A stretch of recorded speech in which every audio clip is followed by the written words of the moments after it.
নমস্কার বন্ধুরা, আজকে আলোচনা করব বেটাডিন লোশন নিয়ে। তো বেটাডিন লোশন কম্পোজিশন হচ্ছে, মানে জেনেরিক নেম হচ্ছে পোভিডিন আয়োডিন 10% থাকে। তো এই বেটাডিন লোশন কোম্পানি হচ্ছে উইন মেডিকেয়ার কোম্পানিটি এই বেটাডিন লোশনটা তৈরি করে থাকে। এর এমআরপি হচ্ছে 109 টাকা 76 পয়সা। তো আসা যাক এবার এই বেটাডিন লোশনটা আমাদের কী কাজে লাগে। এটা খুবই গুরুত্বপূর্ণ একটা মেডিসিন, ডক্টর প্রেসক্রাইব করে থাকে। এটা আমাদের কেটে গেলে, কাটা ঘায়ে কিংবা সেলাইয়ে, সার্জারি, অপারেশন এইসব হওয়ার পর বেটাডিন লোশনটা লাগাতে হয়, তাহলে খুব তাড়াতাড়ি সেই জায়গাটা শুকিয়ে যায়।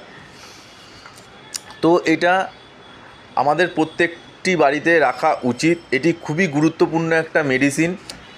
তো এই বেটাডিন লোশন নিয়ে যদি কারো কোনো প্রশ্ন থাকে আমাকে অবশ্যই কমেন্ট করবেন, আমি অবশ্যই রিপ্লাই দেবো। ভালো লাগলে লাইক, শেয়ার, কমেন্ট অবশ্যই।